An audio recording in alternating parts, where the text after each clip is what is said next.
আজকে যাচ্ছি আমি কলকাতার বড় বাজারে। তোমরা অনেকে চেনো এই বড় বাজার, যেটা হচ্ছে পাইকারি ও খুচরো বাজার করার জন্য বা জামা কাপড় বা অনেক কিছুর জন্য খুবই বিখ্যাত একটা বাজার। তো আমার দুই দাদা আর আমি যাচ্ছি আজকে বড় বাজারে।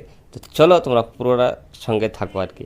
তো আমরা আজকে কেনাকাটা করবো হচ্ছে শাড়ি আর কিছু লুঙ্গি, কারণ রমজানের ডিস্ট্রিবিউশনের জন্য আমরা কিছু শাড়ি আর কিছু লুঙ্গি ডিস্ট্রিবিউশন করি প্রত্যেক রমজানে। তো সেই জন্যই কেনাকাটা, কারণ বেশি যেহেতু হিউজ লেভেলে নেবো, তো সেই জন্য বড় বড় দোকান ধরে বা পাইকারি রেটে যাতে পাওয়া যায় সেই জন্য যাওয়া।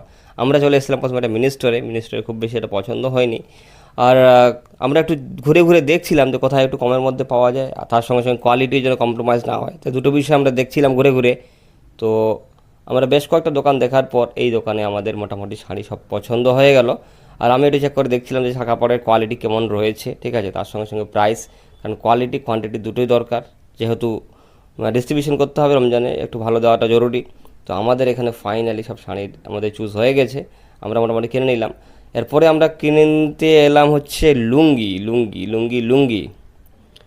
আমরা শাহজাদা থেকে লুঙ্গি নিলাম, কারণ এখানে জাকারে স্ট্রিটে প্রচুর দোকান রয়েছে, ঠিক আছে। তোমরা যারা জাকারে স্ট্রিট গেছো তোমরা জানো, ঠিক আছে। তো জাকারে স্ট্রিট প্রচুর দোকান রয়েছে, রমজানে তো প্রচুর ভিড় হয় জাকারে স্ট্রিটে। আর এই দোকান থেকেই আমরা সুন্দর সুন্দর লুঙ্গিগুলো কিনলাম, ঠিক আছে। তো শাড়ি আর লুঙ্গি আমাদের কেনাকাটা কমপ্লিট। এবার আমাদের বেরোনোর পালা। তোমরা কারা কারা বড় বাজার ও জাকারে স্ট্রিট গেছো কমেন্ট করে অবশ্যই জানাও। তো চলো, টাটা।